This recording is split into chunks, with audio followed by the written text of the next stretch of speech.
할렐루야! 안녕하십니까? 꽃샘 추위에 이어서 따뜻한 봄날입니다. 그래도 항상 환절 기운이 건강 챙기시기 바랍니다.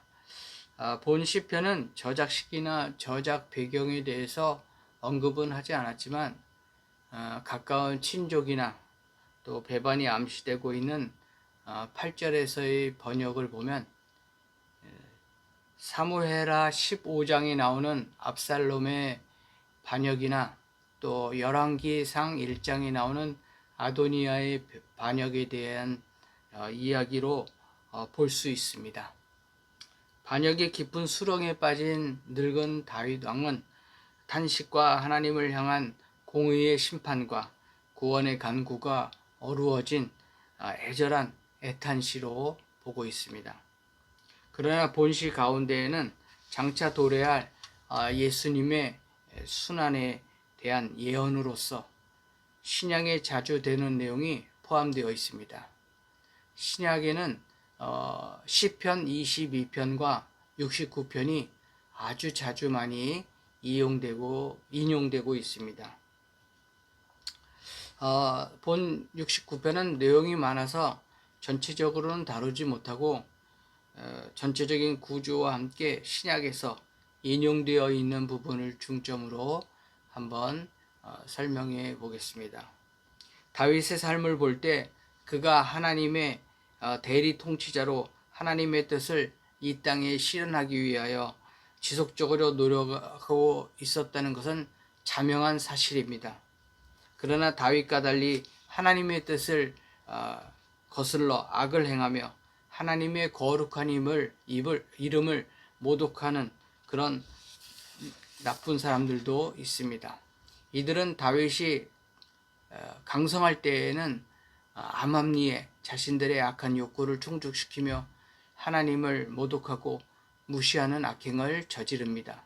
그러나 그들은 기회만 되면 하나님의 통치자, 하나님의 뜻을 실행해 나가는 다윗을 향해서도 반기를 들며 의로움과 하나님을 경외하는 경건한 자체를 모독하고 무시하며 조롱하는 악행을 저지릅니다. 간단하게 구조를 보면 1절부터 14절 또 5절부터 13절을 보면 두 부분으로 나뉘는데 1절부터 4절까지는 원수들의 위협을 깊은 수렁과 물의 비유로 서술하는 반면에 5절부터 13절은 가족, 하나님의 전, 성문에 앉은 자들 중 시편 기자가 사회에서 받는 조롱과 수치와 치욕 등에 대해서 서술합니다. 두 번째로 14절과 18절 또 19절과 28절까지 두 부분으로 나뉘는데 14절과 18절은 1절과 4절에서 대응하는 깊은 물과 수렁에서의 구원을 강구하는 반면에 19절부터 29절은 5절부터 13절에 대응되는 조롱과 수치와 치욕에서 구원을 바라는 강구하는 것이 나옵니다. 세 번째로 30절부터 33절, 34절부터 36절 이렇게 두 부분으로 나뉘는데 30절부터 33절은 시편 기자가 찬양의 약속을 하고 또 34절, 36절은 하늘과 땅에게 찬양을 요구하며 하나님의 구원을 시온과 유다 전역에 확대하여 적응시킵니다. 말씀을 보겠습니다. 4절 보겠습니다. 까닭 없이 나를 미워하는 자가 나의 머리털보다 많고 부당하게 나의 원수가 되어 나를 끊으려 하는 자가 강하였으니 내가 빼앗지 아니한 것도 물어주게 되었나이다.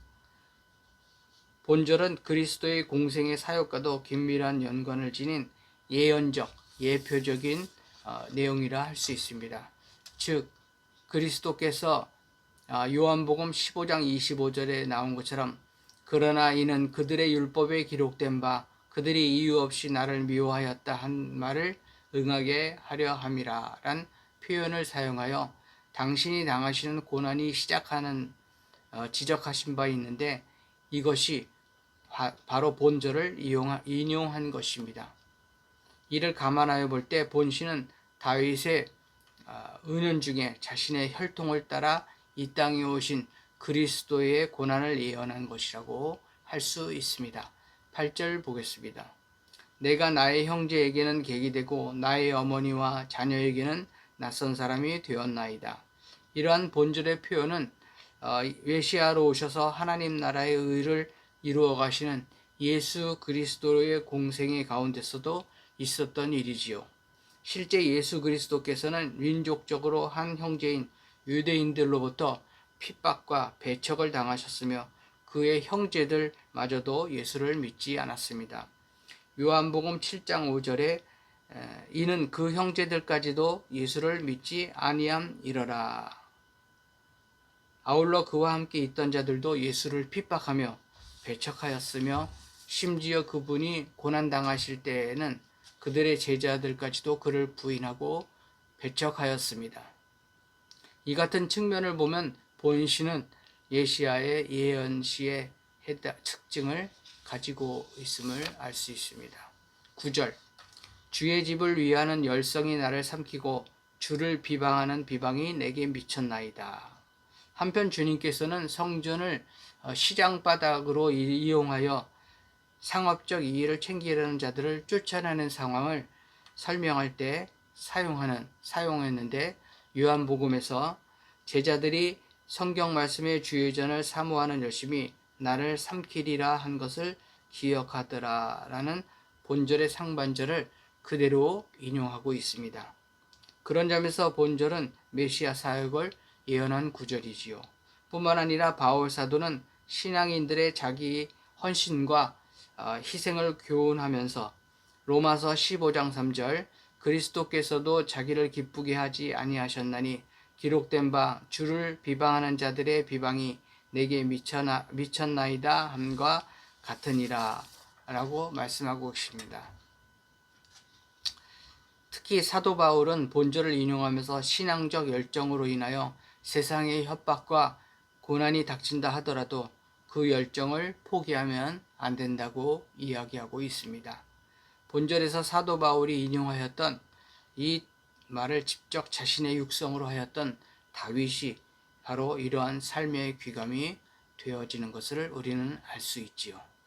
21절 그들이 쓸개를 나의 음식물로 주며 목마를 때에는 초를 마시게 하였사오니 다윗의 후손으로 이 땅에 오신 예수님께서도 대적들로부터 심한 고통을 당하셨고 멸시를 당하셨습니다. 그 절정이 바로 인류의 죄를 지시고 십자가에서 대속의 죽음을 감당하신 일입니다. 당시 예수 그리스도께서는 십자가에서 목마름을 호소하셨으나 처절한 고통 중에 부르짖는 그의 갈급한 호소조차도 군병들이 무시하고 그에게 수욕을 안겨주기 위해서 쓸개를 탄 포도주를 마시게 하였습니다. 복음서 기자 중 마태는 본절이 그리스도께서 당하신 고난을 언급하였던 것이지요. 마태복음 27장 34절 쓸개 탄 포도주를 예수께 주어 마시게 하려 하였더니 예수께서 맛보시고 마시고자 하지 아니하시더라 라고 하셨습니다. 우리는 시편 기자와 같이 이런 막막하고도 절박한 상황에 처할 때 자신의 믿음을 버려 세상에 동화하지 말고 끝까지 하나님을 신뢰하며 간구하는 모습을 가져야겠습니다. 그리고 하나님이 구원을 베풀어 주실 것이라는 확신을 버리지 말고 끝까지 나가야 하겠습니다. 기도하겠습니다. 할렐루야. 전지전능하신 나의 하나님 아버지 감사합니다. 하나님 나의 구원자시여 또 내게 돌아서시며 나를 구원하시기를 구원합니다. 내 영혼이 물에 잠기듯이 침몰하고 있습니다. 나는 구원을 바라지만 나를 둘러싼 물이 나를 덮치고 있습니다. 나의 근심과 괴로움을 보시고 나의 죄를 용서하시고 나를 구원해 주옵소서. 주님, 주의 인자하심과 사랑이 크시니 나를 향한 주의 은혜와 자비를 믿습니다. 나를 대적하는 자들의 손에서 나를 구원해 주옵소서. 나를 사랑하시는 주님께서는 내가 고난과 괴로움 중에 있는 것을 아십니다. 주님, 나를 구원하시고 나를 자유롭게 하시며 나를 구원하심으로 말미암아 나를 기뻐하게 하여 주옵소서. 거룩하신 예수 그리스도 이름으로 기도드립니다. 아멘. 고난은 영광입니다. 샬롬.